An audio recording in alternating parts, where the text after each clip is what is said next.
Welcome to Curvo of Science. Don't forget to subscribe. अस्सलाम वालेकुम students, 9th class physics का new syllabus Punjab board और आज उसके चैप्टर नंबर 2 का जो हमने आर्टिकल पढ़ना है वो हमारे पास है gradient of speed time graph. यानी हमने स्पीड टाइम ग्राफ का ग्रेडियंट निकालना सीखना है।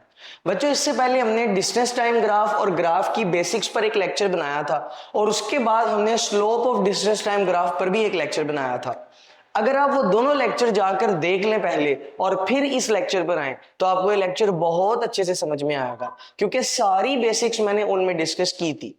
अभी कुछ बेसिक्स मैं यहाँ पर आपके लिए रिपीट कर देता हूँ ताकि आपको समझ आ जाए, लेकिन बेहतर यही होगा कि आप वो दोनों लेक्चर जाके दोबारा से देख लें। सबसे पहली बात ये कि जो लफ्ज लिखा है ग्रेडियंट, इसका क्या मतलब होता है। और बच्चों याद रखिएगा कि जो ग्रेडियंट लफ्ज होता है उसका मतलब होता है स्लोप। बेसिकली ग्रेडियंट को हम स्लोप भी कहते हैं। स्लोप का मतलब ये होता है कि जो भी ग्राफ हमने बनाया है वो कितना तिरछा है। जैसे ये ग्राफ मैंने बनाया तो ये तिरछा है, कुछ इसकी कुछ ना कुछ स्लोप है। तो बेसिकली स्लोप क्या होती है कि ग्राफ कितना तिरछा है, ग्राफ कितना टेढ़ा है, वो आपके पास होती है स्लोप। अब एक और बात स्लोप के बारे में याद रखिएगा कि अगर आपने स्लोप फाइंड करनी है तो स्लोप इक्वल होती है tan थीटा के। If you want to find the slope, slope is equal to tan theta। और tan theta यहां पर याद रखिएगा कि आपके पास फर्दर इक्वल होता है टू परपेंडिकुलर ओवर बेस। अब इस बात का मतलब क्या है अभी हम डिस्कस करते हैं, लेकिन उससे पहले हम स्लोप के अंदर कुछ बातें डिस्कस करते हैं। ये मैंने आपके सामने एक कार्टेशियन प्लेन बनाया, इसमें मैं डिफरेंट टाइप के ग्राफ बनाऊंगा और फिर उनकी स्लोप को जनरलाइज करके हम समझेंगे। नॉर्मली ऐसा हो सकता है कि आपके पास कोई ग्राफ ऐसा बने जो बिल्कुल ऐसी हॉरिजॉन्टल लाइन हो। आप देखें कि ये हॉरिजॉन्टल लाइन बिल्कुल भी तिरछी नहीं है। स्लोप को समझने का एक तरीका ये भी है कि आपने जिस ग्राफ की स्लोप को समझना है उसके शुरू में एक बंदा रख दें और चेक करें कि बंदे को गुजरने में कितनी मुश्किल होगी। अभी चूंकि ये ग्राफ बिल्कुल सीधा है, बिल्कुल स्ट्रेट रास्ता है, तो इस शख्स को गुजरने में कोई मुश्किल नहीं होगी, बड़ी आसानी से गुजर जाएगा। इसलिए हम ये कहते हैं कि ये वो ग्राफ है, ये एक ऐसा ग्राफ है जिसके अंदर स्लोप है ही नहीं। यानी हम ये कहते हैं कि इस ग्राफ की जो स्लोप है that is equal to 0। Slope है ही नहीं, ये ग्राफ बिल्कुल भी तिरछा नहीं है, तो स्लोप ही नहीं है इसके पास। ऐसा भी हो सकता है कि आपके पास कोई ग्राफ ऐसा बन जाए बिल्कुल वर्टिकल, ये वाला बिल्कुल हॉरिजॉन्टल है और ये वाला बिल्कुल वर्टिकल है। अगर कोई ग्राफ आपके पास वर्टिकल बन जाए तो मैंने तरीकाकार बताया है, आपने एक बंदा यहां पर शुरू में खड़ा कर देना है और चेक करना है कि उसको गुजरने में कितनी मुश्किल होगी। तो आप देखो कि इस रास्ते पे चढ़ना इम्पॉसिबल है, क्योंकि ये बिल्कुल सीधा रास्ता है, तो बिल्कुल सीधी दीवार पे तो कोई भी नहीं चढ़ सकता। हम ये कहते हैं कि इस केस में आपके पास स्लोप होती है मैक्सिमम, और मैक्सिमम को हम इन्फिनिटी भी कहते हैं। तो इस तरह की स्लोप को हम इन्फिनिट स्लोप कहते हैं। यानी ये इतना स्टीप है, ये इतना तिरछा है कि मैक्सिमम तिरछा है, इससे ज्यादा तिरछा कुछ नहीं हो सकता, बिल्कुल सीधा ऊपर। तो याद रखिएगा कि स्लोप किसको कहते हैं, कोई ग्राफ कितना तिरछा है। तो ये वाला ग्राफ बिल्कुल भी तिरछा नहीं, तो इसकी स्लोप है 0।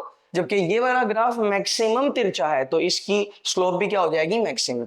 नॉर्मली ऐसा भी हो सकता है कि आपके पास कोई ग्राफ ऐसा दिखता हो, याद रखिएगा इस केस में भी इसके पास कुछ ना कुछ स्लोप होगी।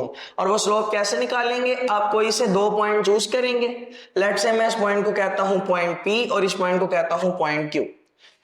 तो इसमें अगर आपने स्लोप मालूम करनी है तो उसका तरीकाकार क्या है, उसका तरीकाकार अब याद रखिएगा कि ऐसे सिनेरियोस में अगर आपने स्लोप मालूम करनी है तो वो स्लोप इक्वल होती है टू राइज ओवर रन। अब ये ट्रिक है याद रखने की, राइज का मतलब है ऊपर की तरफ जाना और रन का मतलब है आगे की तरफ जाना। जब आप भागते हैं, रन करते हैं तो कहां जाते हैं, आगे, और जब आप राइज करते हैं तो कहां जाते हैं, ऊपर। तो स्लोप इक्वल होती है राइज ओवर रन पे। तो गौर कीजिएगा, ये P से Q तक हम सीधे गए, ये बेटा हमारे पास रन कहलाता है क्योंकि हम सीधा आगे गए हैं ना। और फिर यहां से हम Q तक ऊपर की तरफ गए, तो बच्चों ये हमारे पास होता है राइज।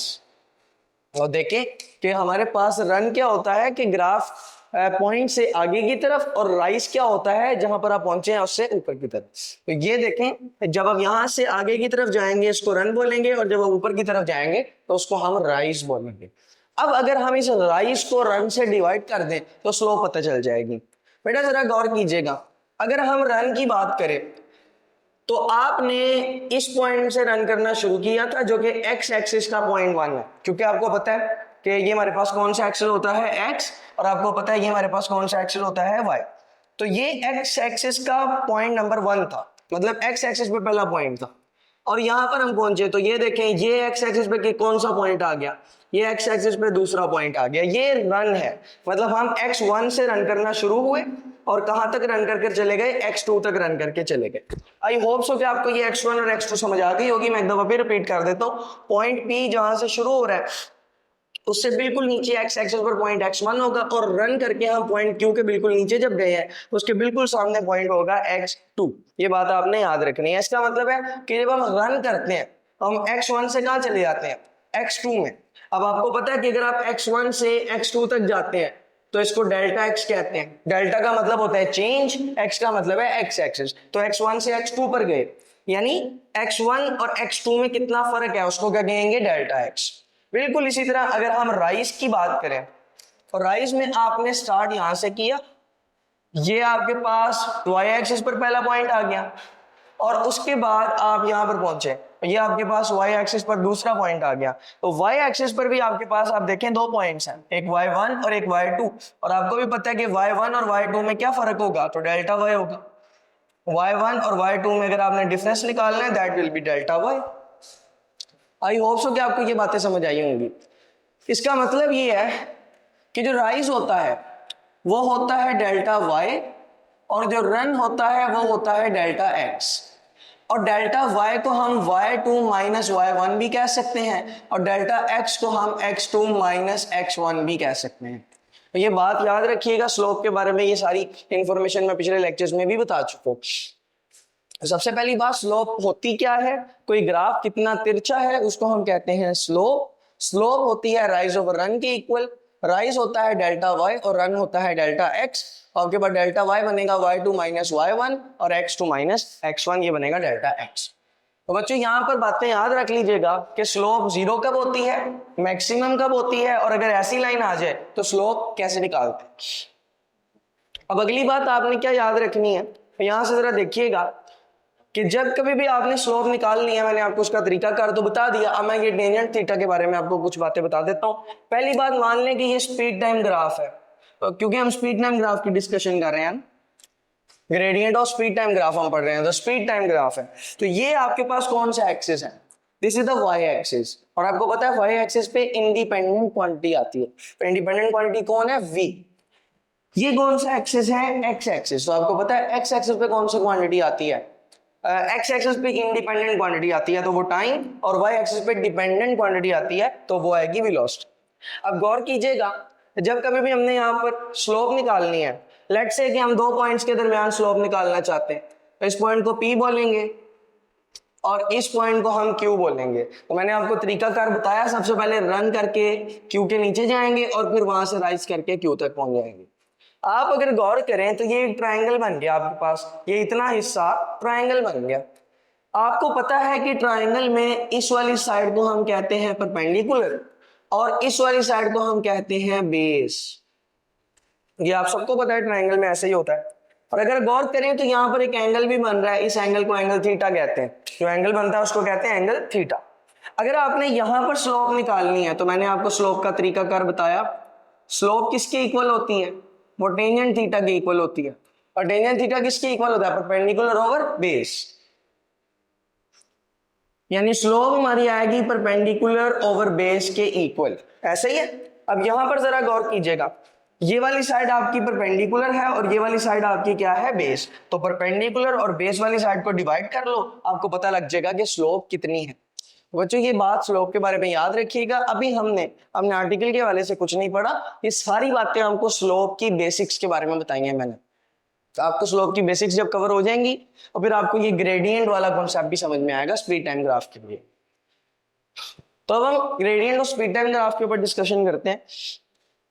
ये स्पीड है और ये हमारे पास टाइम है, और ये हमारा ग्राफ आ गया। अब इस ग्राफ में जरा गौर से देखें, अगर हमने स्लोप निकालनी है तो आपको तरीका तो भी मैंने सिखा दिया अच्छे से कि आपने कोई से 2 पॉइंट ले लेने हैं। लेट्स से कि हम इस पॉइंट को P कह देते हैं और इस पॉइंट को Q कह देते हैं। स्लोप निकालने का तरीका क्या है, आप P से रन करेंगे, Q तक जाएंगे और वहां से राइज करके फिर आप Q तक पहुंचेंगे, ऐसे करके। तो ये आपके पास आ गया राइज और वो आपके पास क्या आ गया, रन आ गया ना। अगली बात जो आपने बच्चों याद रखनी है वो ये कि अगर आप पॉइंट P पर देखें तो ये वाला पॉइंट P डायरेक्टली नीचे टाइम को टच कर रहा है, तो ये टाइम का t1 वाला पॉइंट होगा, क्योंकि मैंने आपको बताया था कि x एक्सिस पे पॉइंट आता है वो x का 1 वाला पॉइंट होता है, x1। तो अब x एक्सिस पे कौन है हमारे पास, t, टाइम, तो यहाँ पर t1 आ जाएगा। बिल्कुल इसी तरह ये वाला जो पॉइंट है आपके पास, ये आपके पास क्या आ जाएगा, it will be t2।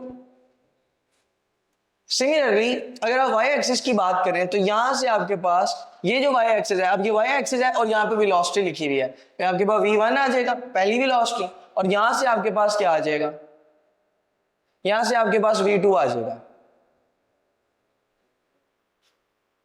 That will be v2। गौर से देखें, तो यहाँ पर हमारे पास 2 पॉइंट बन गए, एक t1 और एक t2, और यहाँ पर 2 पॉइंट बन गए, एक v1 और एक v2। अब हम अपने ग्राफ की स्लोप निकालना चाहते हैं, तो स्लोप का तरीका तो मैंने आपको बता दिया। स्लोप का तरीका है राइज, आपने कितना राइज किया उसको डिवाइड करना है आपने कितना रन किया, राइज ओवर रन आपके पास स्लोप होती है। अब गौर से अगर आप देखें तो आपने राइज यहां से करना शुरू किया और यहां पर आप राइज करके आए, ऐसे ही है, मतलब यहां से ये वाला सारा इलाका, दिस इज योर राइज, यहां पर आपने राइज किया है, ऊपर की तरफ गए हैं आप। और गौर करें कि राइज स्टार्ट किससे किया, v1 से, और एंड किस पे किया, v2 पे। तो आपके पास ये बनेगा v2 minus v1 divided by, run की बात करें तो आपने यहां से लेकर यहां तक रन किया है। तो आप अगर गौर करें तो रन आपने स्टार्ट कहां से किया, t1 से, और एंड कहां पर किया, t2 पर, तो रन आपके पास आ जाएगा t2 माइनस t1। अब अगर आप गौर से देखें कि ये इक्वेशंस आपको क्या बता रही हैं, तो ये इक्वेशंस आपको बहुत सारी बातें बता रही हैं। आपके पास स्लोप किसके इक्वल है, v2 माइनस v1। आपको पता है कि अगर आप फाइनल वेलोसिटी में से इनिशियल वेलोसिटी माइनस कर दें, यानी v2 माइनस v1 करें, तो उसको चेंज इन वेलोसिटी कहते हैं। यानी ऊपर जो फैक्टर लिखा हुआ है v2 माइनस v1, तो आपके पास क्या है, change in velocity divided by नीचे वाली साइड पर जो फैक्टर लिखा हुआ है वो है आपका टाइम। तो अगर गौर करें तो ये किसका फार्मूला बनता है, change in velocity over time किसका फार्मूला बनता है बेटा, change in velocity over time formula होता है एवरेज एक्सेलरेशन का। इसका मतलब है कि अगर हम स्पीड टाइम ग्राफ की स्लोप मालूम कर लें तो स्पीड टाइम ग्राफ की स्लोप किसके इक्वल आती है, एवरेज एक्सेलरेशन के इक्वल आती है, ये बात याद रखिएगा। यानी कि कभी भी स्पीड टाइम ग्राफ आपको दिया गया हो और आप उस स्पीड टाइम ग्राफ की स्लोप की वैल्यू निकाल लें, तो जो स्लोप की वैल्यू होगी वो बेसिकली क्या शो कर रही होगी कि उस ग्राफ में एक्सेलरेशन कितना, एवरेज एक्सेलरेशन कितना। और इसी बात को आपकी बुक वाला कुछ ऐसे लिखता है कि ग्रेडियंट, अब आपको पता है ग्रेडियंट का एक और नाम भी है, ग्रेडियंट को हम स्लोप भी कह सकते हैं। और याद रखिएगा slope of speed time graph is equal to average acceleration of the body. इसका मतलब है कि अगर आप स्पीड टाइम ग्राफ की स्लोप या ग्रेडियंट निकाल लेते हैं तो वो एवरेज एक्सेलरेशन के इक्वल होता है, जो कि मैंने यहां पर प्रूव भी किया इसी ग्राफ में से। आई होप सो कि आपको ये वाला ग्राफ तो अच्छे से समझ में आ गया होगा। आपकी बुक में एक और ग्राफ भी दिया गया है, लेकिन यकीन माने ये ग्राफ पहले ही सिखा चुका हूं। यहां देखें, हॉरिजॉन्टल लाइन में जब भी ग्राफ बने तो उसकी स्लोप क्या होती है, उसकी स्लोप 0 होती है। इसका मतलब है कि ये जो ग्राफ आपके पास बनाया गया है, बड़ी अंडरस्टूड सी, बड़ी सिंपल सी बात है कि स्लोप, इस ग्राफ की स्लोप क्या होने वाली है, इस ग्राफ की स्लोप है 0। क्यों, क्योंकि ये हॉरिजॉन्टल है, उसकी ग्राफ इसकी स्लोप क्या होगी, 0। चलें बहरहाल हम फिर भी इसकी स्लोप मालूम कर लेते हैं। आपको पता है स्पीड टाइम ग्राफ की स्लोप किसके इक्वल होती है, स्पीड टाइम ग्राफ की स्लोप है v2 minus v1 divide by t2 minus t1। तो स्लोप आपके पास है v2 minus v1 divided by t2 minus t1। अब अगर आप गौर करें कि जब आपका टाइम 2 सेकंड था देखिए यहाँ पर टाइम कितना है 2 सेकेंड, तो वेलोसिटी कितनी थी 30। जब आपका टाइम बढ़कर हो गया 4, तो तब भी वेलोसिटी कितनी थी 30, चेंज नहीं हुई। मतलब 2 पर भी 30 और 4 पर भी 30। चले हम v2 को भी 30 मानेंगे, v1 को भी 30 मानेंगे, क्योंकि वो चेंज नहीं हुई। तो v2 भी 30, v1 भी 30। टाइम आपका 4 और 2, तो 4 माइनस 2, लेकिन कोई फर्क नहीं पड़ता, क्योंकि 30 माइनस 30 क्या होता है 0 डिवाइडेड बाय 2, और आपको पता है ये किसके इक्वल आएगा, 0 के इक्वल आएगा। इसका मतलब है कि ऐसे केस में आपकी जो स्लोप है वो किसके इक्वल आ गई, 0 के, जो कि मैंने पहले ही आपको बता दिया था। क्योंकि ये तो बिल्कुल भी तिरछा नहीं है, तो स्लोप 0 है, और हमने फार्मूले से भी देख लिया कि इसकी स्लोप क्या है, 0। अब याद रखिएगा कि ऐसी लाइन को कहते हैं horizontal line. Now horizontal line in a speed time graph, VT graph से मुराद है स्पीड टाइम ग्राफ। बेटा horizontal line in a speed time graph की स्लोप क्या होती है, 0। यानी याद रखिएगा, अगर आपके पास स्पीड टाइम ग्राफ में एक हॉरिजॉन्टल लाइन आ गई, तो इसका मतलब यह है कि उस ग्राफ की स्लोप क्या है, 0। अब आपको पता है कि स्पीड टाइम ग्राफ की स्लोप जो होती है वो किसके इक्वल होती है, एक्सेलरेशन के इक्वल होती है। इसका मतलब है अगर स्लोप 0 है तो उस जगह पर एक्सेलरेशन भी क्या होगा, 0। एक्सेलरेशन का मतलब क्या होता है, चेंज इन वेलोसिटी। अगर वेलोसिटी चेंज हो रही है तो एक्सेलरेशन होता है, लेकिन यहां तो एक्सेलरेशन 0 है। इसका मतलब क्या है, इसका मतलब ये है कि अगर हॉरिजॉन्टल लाइन आ जाए तो एक्सेलरेशन 0 होता है, जिसका मतलब ये है कि ऑब्जेक्ट की वेलोसिटी कांस्टेंट, या फिर इसका दूसरा नाम होता है यूनिफॉर्म। इसका मतलब ये है कि आपका ऑब्जेक्ट कांस्टेंट या फिर यूनिफॉर्म वेलोसिटी के साथ मूव कर रहा है। ये बातें याद रखनी है आपने। तो बच्चों ये हमारा आज का आर्टिकल था, जिसमें हमने डिटेल में उन मेथड्स और तरीकों के साथ स्लोप और gradient of speed time graph सीखा, जो कि आप लोगों के लिए सबसे आसान थे।